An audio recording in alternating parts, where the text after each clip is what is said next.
Hello, everyone. I'm Annie, and this is Heroes and Zeros, a true crime podcast, and more.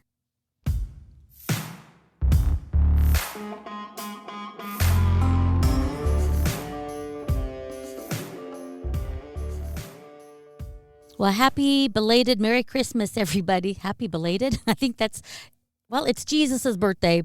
Anyway, Merry Christmas, everybody.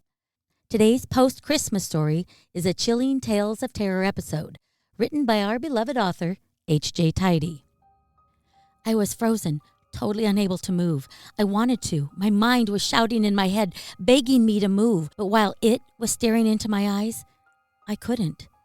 Then it took a step toward me.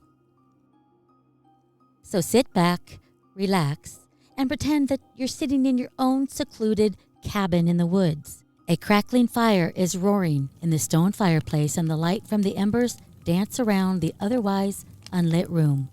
A chilly mountain wind howls and whistles through the trees, but no worries, you're warm and toasty. Cradled in your fingerless gloves is a mug of your favorite hot toddy. The recipe is your favorite, courtesy of a friendly bartender in Portland, Oregon. You turn on the radio, slowly turning the knob from left to right in an attempt to finely tune to get the perfect reception of your favorite channel. You never listen to any other channel, so why is it that you're forced to search for it every single time you turn it on? Oh well, you found it. You recognize the intro music. You wrap your brown and white fleece blanket around you, tucking it under your chin, and lean your head back onto the built-in red and black plaid pillow insert. The creaking of the rocking chair pairs nicely with the ambiance that you've created for yourself. You cross your ankles, close your eyes, and wait for the story to begin. Today's story is The Cabin Encounter.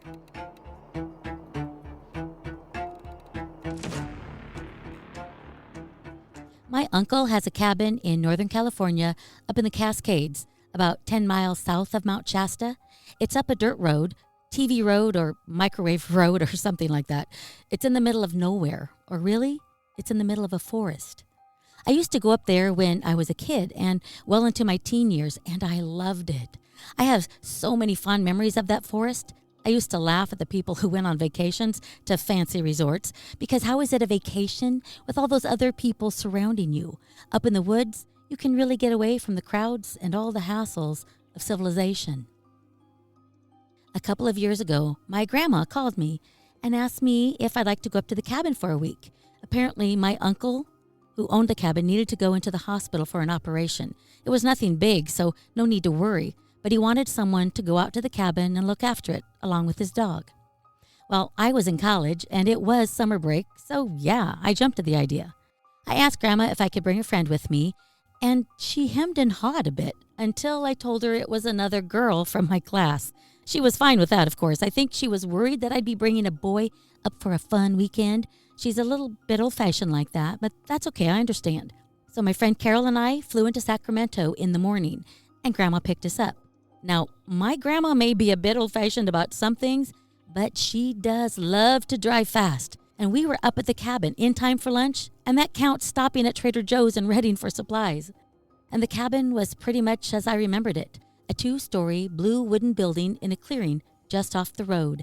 It had a wraparound porch and an old metal garage off to one side.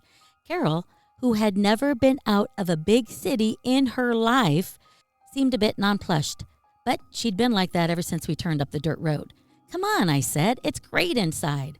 I was about to drag her inside when Grandma harumphed at us. Okay, so we were a bit shamefaced. So Carol and I grabbed the supplies that we had in the car. We didn't even think about helping her. Carol was still looking at the cabin a bit skeptically, but her face brightened when we got inside. My uncle has always said it's not what's on the outside that matters. And when it came to his cabin, he practiced what he preached. Once you got inside, you realized what he meant. The living room has all leather furniture and polished wood. The kitchen is really modern. The TVs take up half of the wall in most of the rooms. Carol brightened up a lot when she saw the inside. I guess she'd been thinking that we were going to be roughing it. I don't know. But Barney was happy to see us too. He's my uncle's dog. He's an old black Labrador. I have no idea how old, but he doesn't move that fast anymore. but his tail still wagged at full speed when we untied him from the back porch and let him inside. My uncle says that he has to see off the furniture. But my uncle wasn't there, was he?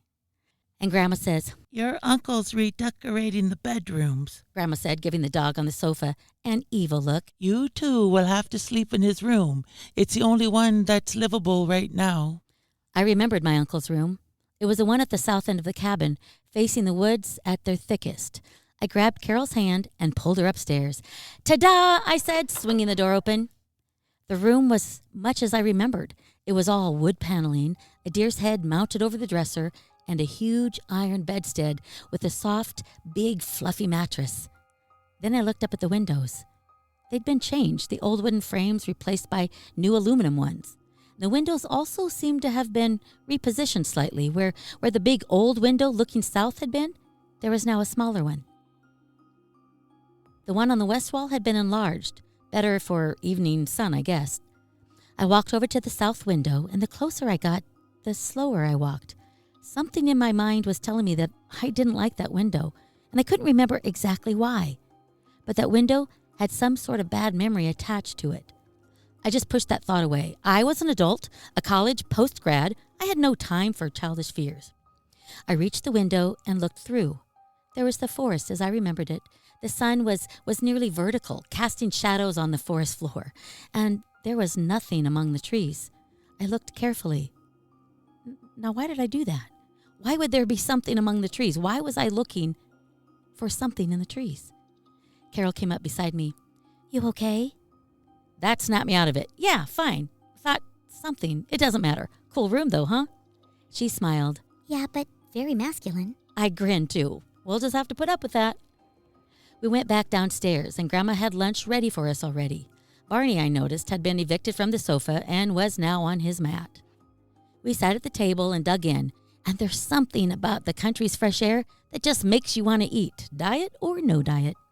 "What do you think of the house, dear?" Grandma asked Carol. Carol swallowed and replied, "It's great. Not at all what I expected from the outside. But what's the deal with the window in Tatiana's uncle's room, though? She seemed a bit freaked out by it."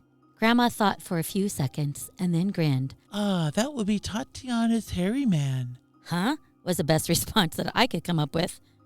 Grandma put on her storytelling face.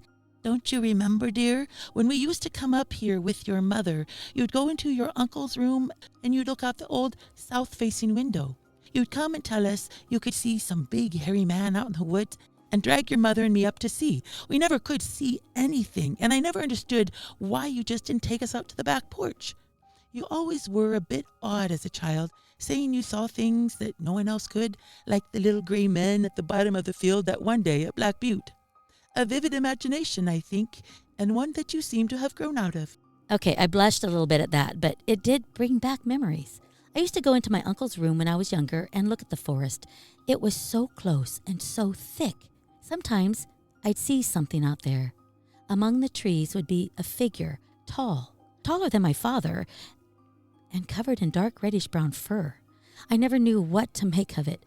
My uncle is a teaser, and he loves to wind people up, so I thought that he might have been setting up something in the woods just to scare me, but mostly it didn't. It didn't scare me, but it always bothered me, though, that whenever I managed to get my mom and my grandma upstairs to look, it was gone.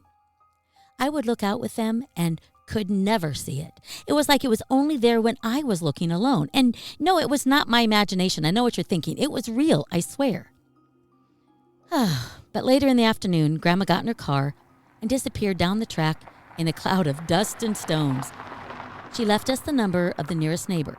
He lived about 300 yards down the road, but the forest was so thick that you would never know it. We fed Barney, watched some TV, and then headed upstairs to bed for the night. My uncle's bed is so huge that there was plenty of room for both of us. As we settled in, Carol asked, "Did you really see a Bigfoot out there?" "I don't know what it was," I replied, lying on my back.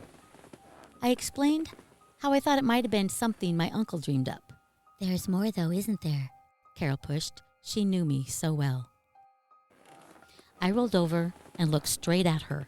Yes, there was one afternoon, late in the day, and I'd pulled Mom and Grandma up here again, and we'd seen nothing. They left laughing at me, and I was about 14 at the time, and of course I wasn't happy at being laughed at. I stayed here, My eyes were just above the window ledge, watching the forest. And I don't know how long I stayed like that. The whole thing is a bit hazy. But I saw it come back. It poked its head around one of the big trees out there, and I was angry. I stayed crouching there, staring at it, loathing it. God, I hated it. Why wouldn't it come out when other people were in the room? Why was it only when I was the only one looking at it? I trailed off, and Carol prompted me again. Is that all? I was struggling with my memories. Some things seemed clear, but a lot didn't make sense. I don't know, I said. Honestly, the whole thing gets real vague and weird about then. Tell me, She said quietly. Tell me whatever you remember. I rolled on my back again, trying to clear the fuzz from my mind. It saw me. It must have. It faced the window and looked up at me. I saw its face, and it was almost human. Its eyes were bright, and it was staring at me. I was just so angry. I just stared back. And then it moved. It moved away from the trees, and it headed for the back porch. And it wasn't moving fast, just loping almost casually and never breaking with my gaze. I broke. I ran. I ran so fast to find my family, to warn them. And? Carol asked, engrossed. I concentrated, but nothing came. That's the weird part. I can't remember. I remember running out of the bedroom door, down the hall, but then nothing. Geez, weird. I shook my head, trying to clear the fluff out of my brain.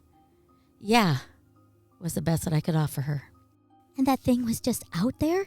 She asked.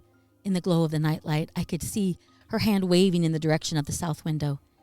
Yes, but that was years ago, and my uncle's been up here for years, and he's never said anything about any Bigfoot. Maybe I dreamed it. Thinking that way made me feel better, safer, more secure. Said Carol.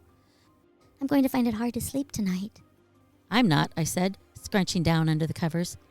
It was true. Whatever memories I had were already fading again, replaced by the comfort of the soft bed and a good friend. I drifted off almost immediately. I can't say much happened the next day. I know I slept in late and did, well, pretty much nothing. Barney really took almost no looking after. He was so grateful to be allowed on the sofa that he would just stay there and pretend to be asleep.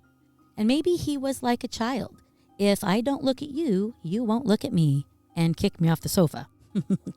Silly boy. I was restless that night, and Carol had already gone up to the room, but I couldn't settle. I'd had a shower, but was still in no mood to head to bed. Instead, I grabbed a soda and just walked outside. It was a beautiful night. The sky was so clear, and the half moon and stars bathed the clearing around the cabin in soft light. I loved that. I inhaled deeply, letting the cool, crisp night air fill my lungs, and it seemed to relax me. I walked off the porch, leaned my back against the rail. The tension, the restlessness seemed to fade away, and I was about to head back to our room. Then I heard a noise. There was a rustling among the trees. Idly, I looked at the tree line about 8 feet from the cabin. I couldn't see anything moving. Then the rustling came again, followed by heavy thuds. The thuds seemed to be getting louder, faster, approaching like the footsteps of something unusually heavy. I froze, unsure what to do. It sounded like an elephant running through the forest. My heart thumped almost as loudly as the footfalls. My palms suddenly felt damp. The tension that had vanished only a moment before returned in full force. What was coming? Then it came out of the woods. It was the same shape I remembered from my youth. Tall, man-shaped, and covered in dark fur. My thoughts were muddled, confused. It's a person. My uncle's back playing tricks. No, it's not a person. It's too big. It came out of the forest. Something is wrong. It's not right. I remember. I froze, not wanting to draw attention to myself. But it didn't help. The thing looked my way. Its eyes locked with mine somehow, even in the semi-darkness of the evening. I froze. I couldn't move. I felt paralyzed. I felt my own will had vanished, replaced by an overwhelming command to just stay still, stay there. I felt like a gazelle in a TV documentary being stared down by a lion. There was more, though. Thoughts Memories flooded through my head. Everything that had happened to me in the past, all the strange things, they made sense now.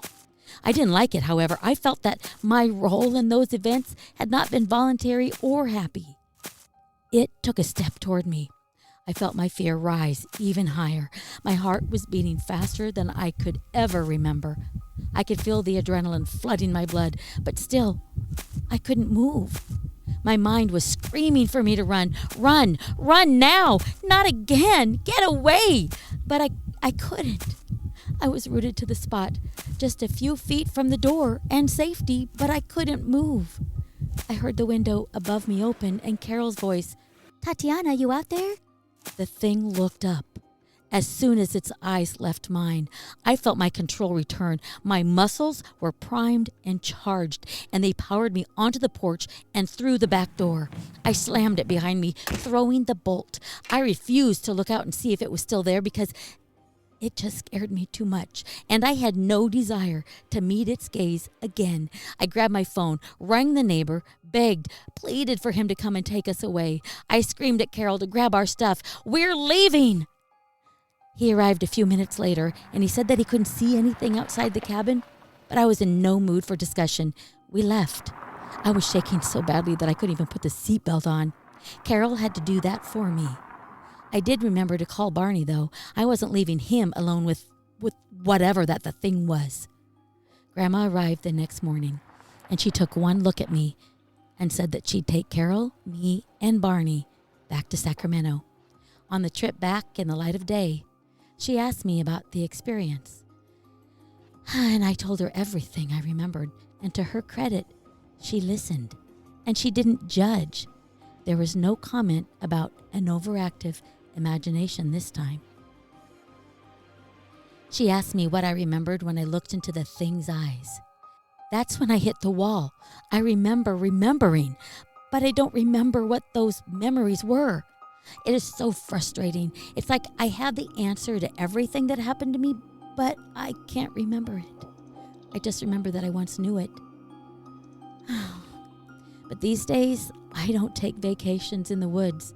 These days, I like resorts. I want to be surrounded by people, by lots of people.